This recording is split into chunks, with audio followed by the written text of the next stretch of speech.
The amber light of 7 o'clock bleeds through the stained glass of the high clerestory, casting elongated shadows of indigo and violet across the worn oak pews, where the faithful gather in the hushed expectancy of the Lord's day's end.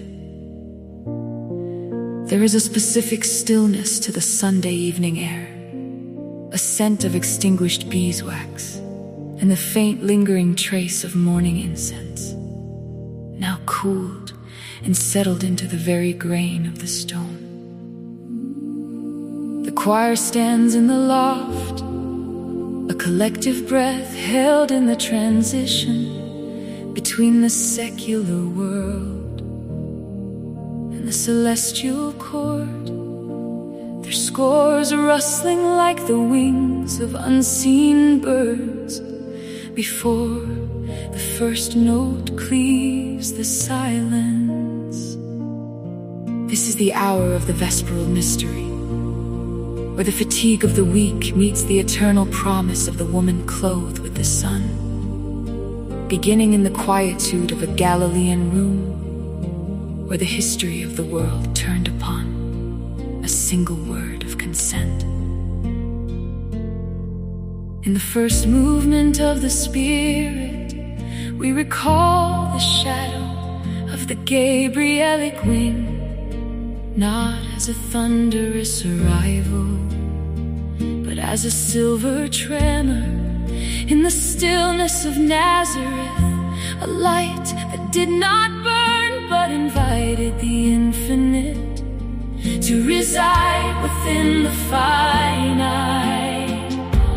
The Annunciation is the architecture of the threshold, the moment the uncreated Word sought a dwelling of flesh, and the girl of Israel became the gate of the dawn.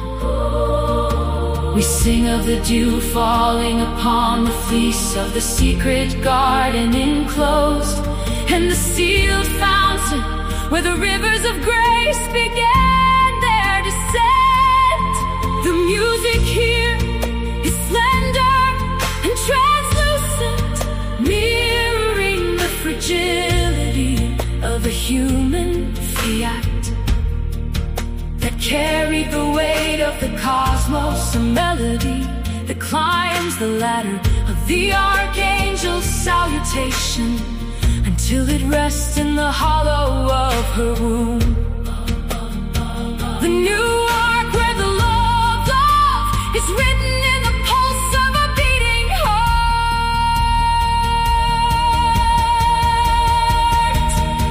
Then the rhythm shifts, the humble whisper of the handmaid swelling into the revolutionary fire of the Magnificat, the song of a soul that has become a mirror for the greatness of the living God. It is the chant of the lowlands rising to meet the peaks, a structural upheaval of the world's heavy hierarchies, where the proud are scattered like chaff in a gale, and the hungry are feasted at the table of the King. Here the choir finds its strength, the voices layering in a polyphony of justice and mercy, proclaiming the strength of an arm that pulls down the mighty from their gilded thrones. It is a canticle of holy paradox, where the emptiness of the poor becomes the vessel of divine plenitude. And the ancient promise made to the patriarchs finds its ultimate fulfillment in the lineage of a woman's yes, echoing through the rafters of the sanctuary like a storm of grace. As the sun dips further below the horizon and the candles flicker with a desperate golden intensity, the liturgy ascends toward the mystery of the Assumption, the final coronation of the flesh. We contemplate the body that bore the light, now drawn upward by the magnetism of love, transcending the gravity of the grave and the corruption of the earth. The music becomes a ladder of light, a series of rising cadences that mimic the celestial flight of the Queen as she passes through the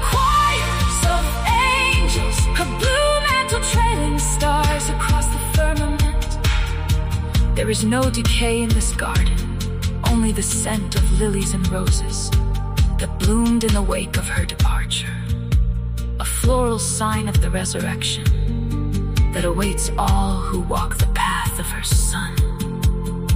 She is the first fruit of the redeemed, the icon of a humanity fully realized, standing at the right hand of the majesty on high.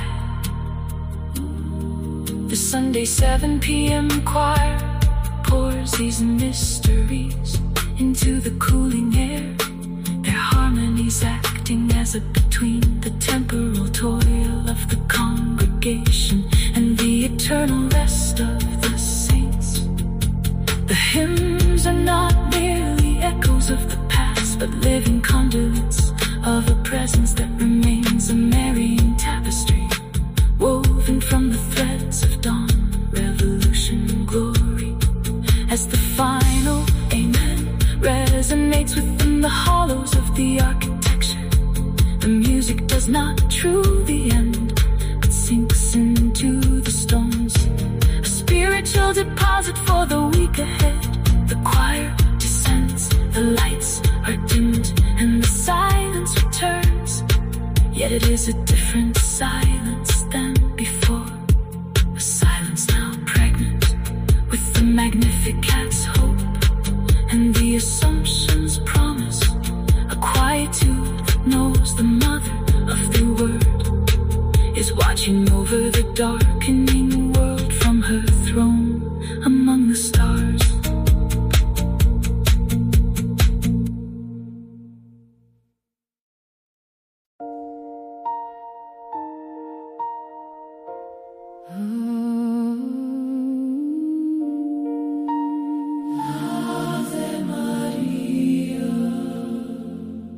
Grazia plena.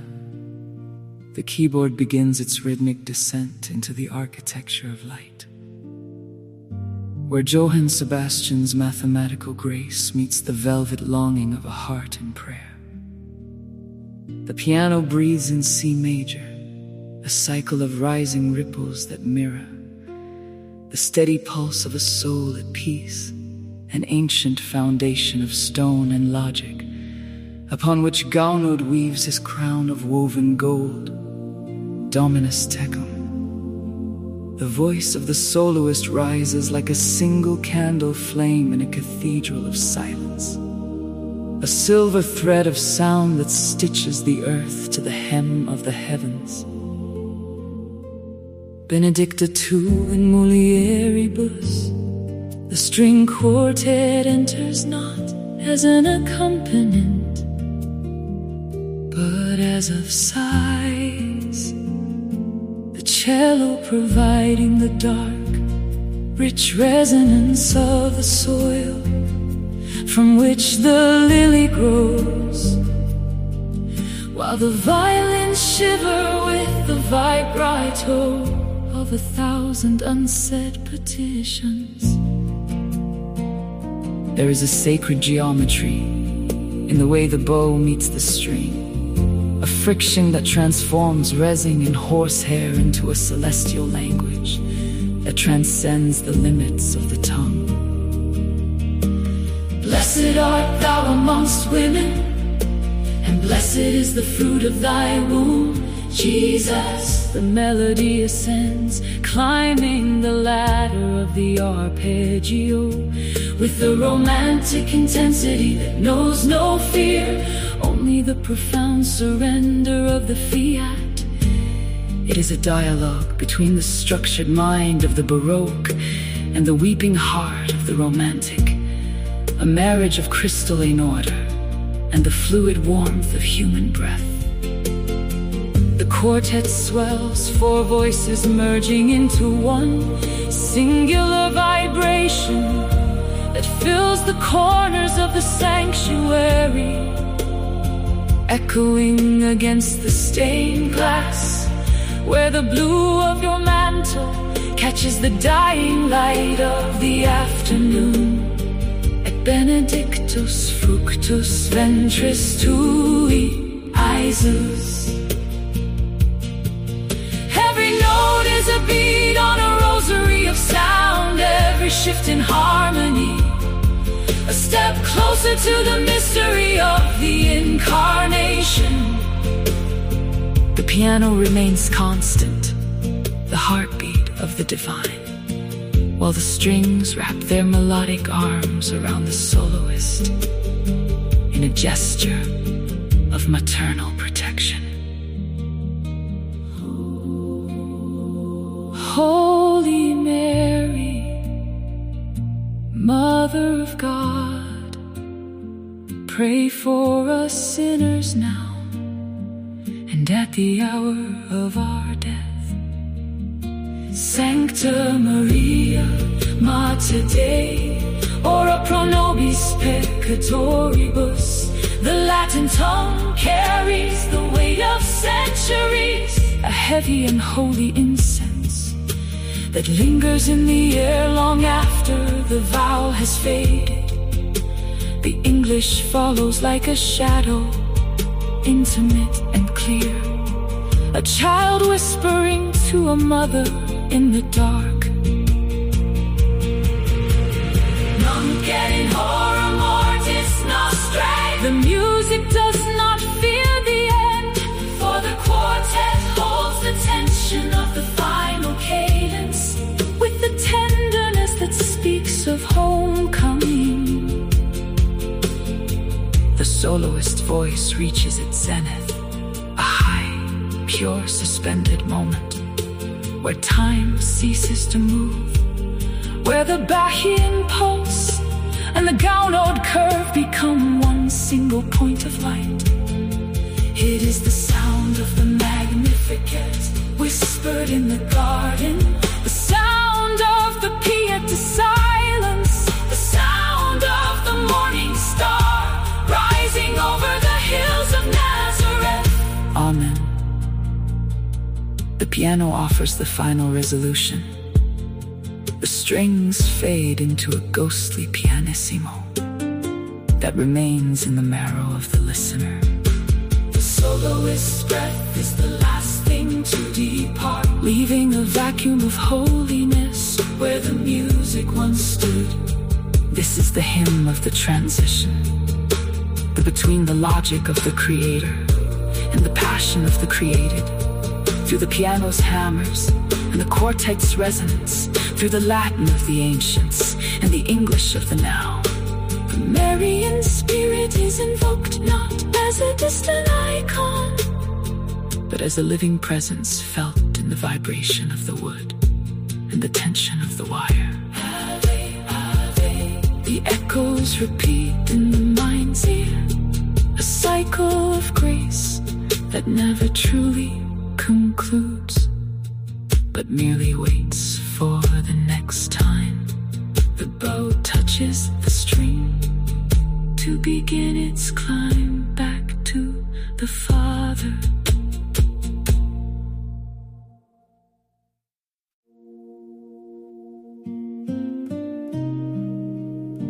The first hour is an unfolding of blue linen across the bruised horizon of the mind, where the world has left its jagged marks and its frantic echoes. It begins not with a chord, but with the withdrawal of the tide, a slow recession of every sharp desire, and every heavy anxiety into the vastness of an azure silence. You are invited to sit where the stone is cool and the incense is old, watching the way the candlelight bends toward the heart of the mother who never left the room. She is the architecture of this stillness, a cathedral made of breath and patience, her hands folded over the map of our wanderings.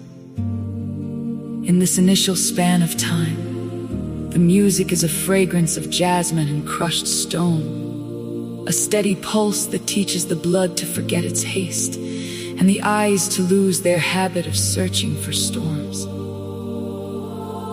There is a weightlessness in the way her name is whispered, not as a command, but as a resting place, a soft syllable that catches the soul before it falls into the abyss of its own exhaustion.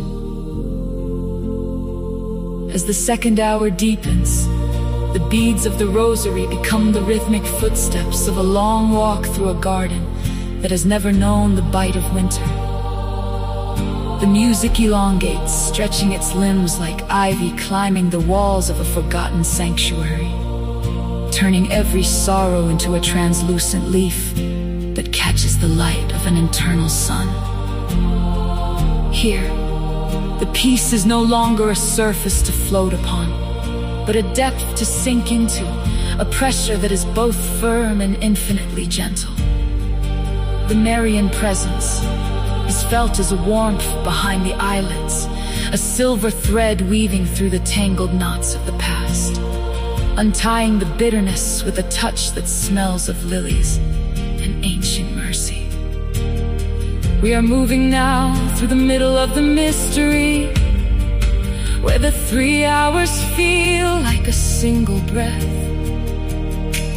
held in the lungs of the universe, a suspension of all judgment and a total surrender to the geometry of the circle.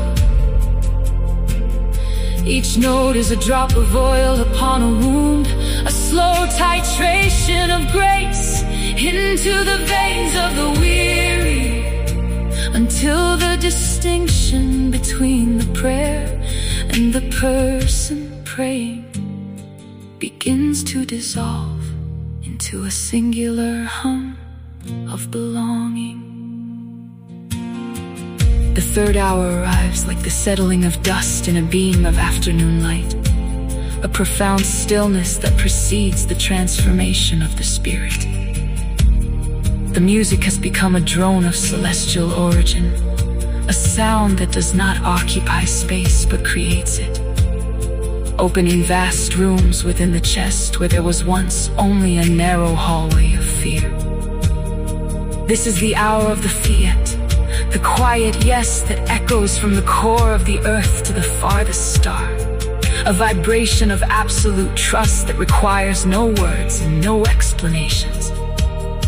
The silence is now the loudest part of the symphony, a white flame that burns without heat, consuming the last remnants of the day's noise, until only the essential self remains, naked and unashamed, in the gaze of the immaculate.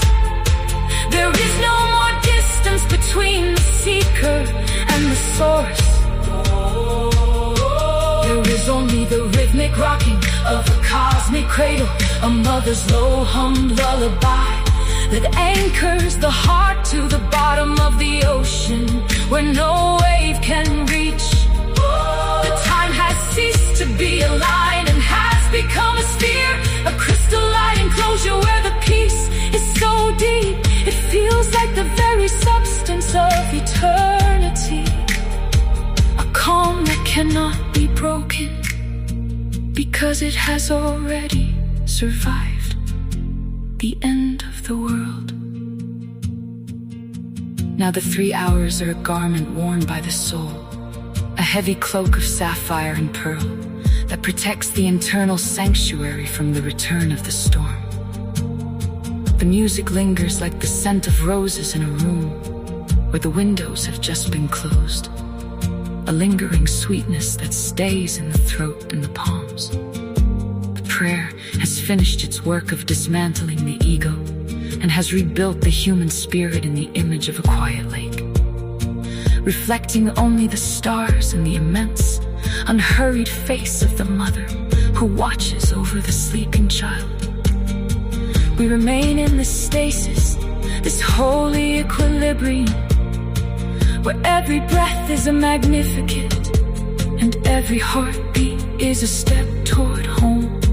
The deep calm is the only reality left, a foundation of marble and mist that supports the weight of our lives with an effortless grace, leaving us anchored in a peace that does not understand the meaning of departure. The vigil concludes not with an end, but with the perpetual opening never fades.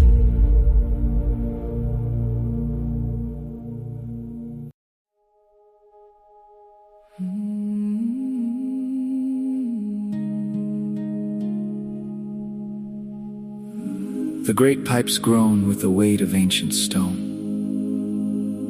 inhaling the dust of centuries to exhale the breath of the living word. Under the vaulted ribs of the nave, the diapason swells, a thundering heartbeat that precedes the first footfall of the faithful. It is the melody of Bunison, a tune forged in the mist of the Hebrides, rising now like a slow-burning sun over the granite altar. The organist pulls the stops of history, and the music becomes a physical architecture, a sanctuary made of air and vibration, where the spirit may finally unbuckle its heavy armor. Here, the silence is not an absence, but a preparation, a clearing of the inner thicket so that the word may walk among the trees of our thoughts. Christ be the compass when the needle of the soul spins wildly in the magnetic storm of the world. Beside me, He is the unyielding wall of diamond that deflects the arrows of the noonday devil. Before me, He is the pillar of cloud that makes a path through the trackless desert of the mundane. The choir begins its ascent, their voices weaving a tapestry of polyphonic certainty, layering the air with the scent of frankincense and the texture of worn velvet.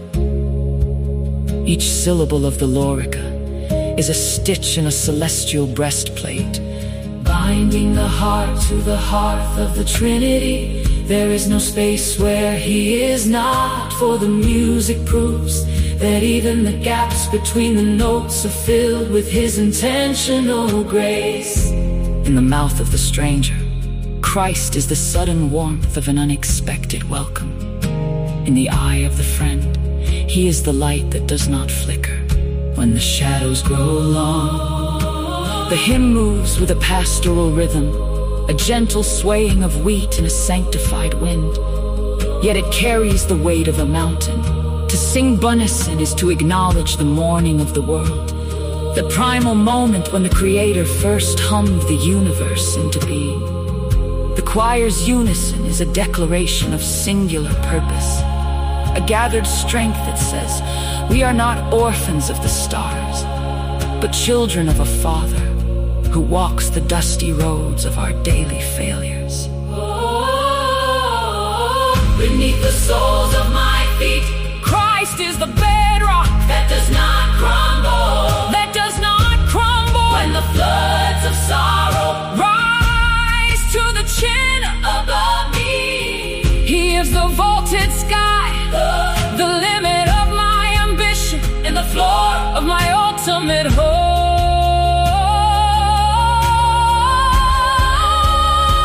The organ's pedal tones vibrate in the marrow of the bone, reminding the flesh that it was made from the red clay of the earth and destined for the golden light of the resurrection. there is a sacred, Geometry in this protection it is a circle that excludes nothing but fear, a boundary that marks the soul as the sovereign territory of the King. The melody repeats, circling the altar of the mind, refining the will until the self is but a transparent window for the eternal light to pass through. As the final stanza gathers its breath, the choir expands into a glorious dissonance that resolves into a peace, passing all understanding. Christ be in my sleeping, Christ be in my waking, the constant rhythm of a heart that has found its home. The last chord of the organ does not truly end. It merely retreats into the stones of the cathedral, a latent resonance that will hum within the silence of the week to come. The lyrics remain etched upon the inner eyelid, a vision of a savior who is both the shield on the arm and the path under the feet. When the doors swing open to the glare of the street, we carry the Bunison dawn within us, a secret armor of song that no clamor of the city can ever truly pierce.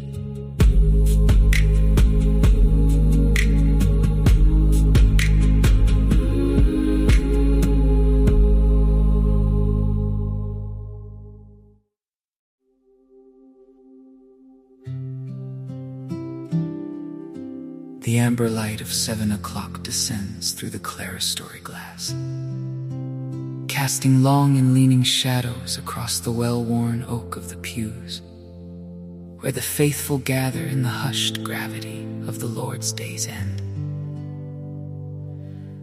There is a specific scent to this hour, a mixture of extinguished beeswax, the faint metallic tang of the thuribal's lingering ghost, and the damp wool of coats worn by those who seek a final sanctuary before the secular week begins its relentless march.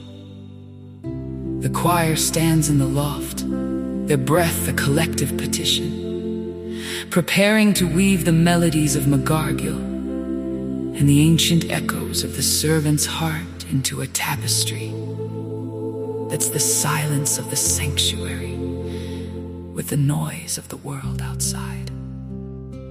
Here, the rosary is not merely a string of beads, but a rhythmic pulse, a tactile map of sorrows and glories that we trace with calloused thumbs, seeking the mother's hand in the gathering twilight of the nave. Will you permit the bending of the knee to be more than a ritual motion, a true descent into the dust where the feet of the weary rest heavy with the grime of the road? In this late hour, the Sunday 7 p.m. choir sings not for the applause of the crowd, but for the solace of the broken, their voices lifting the heavy weight of the servant's song, as if it were a shared mantle of indigo silk. We are pilgrims of the evening, travelers who find our home in the cadence of a brother's voice and the steady resonance of a sister's prayer, understanding that to lead is to follow, and to possess is to surrender everything at the foot of the cross. The music swells, rising like incense toward the vaulted ceiling, carrying the names of the forgotten and the burdens of the heavy laden into the heart of the Immaculate, who stood beneath the wood of sacrifice with a silent, piercing grace. Between the decades of the rosary, the silence breathes, a profound and hollow space, where the spirit of Mary's fiat takes root in the marrow of our bones, asking if we too can say yes to the unknown and the arduous. The hymn is over the chasm of our own selfishness, a structural grace that demands we look into the eyes of the stranger and see the reflection of the Christ who washed the feet of those who would soon desert him.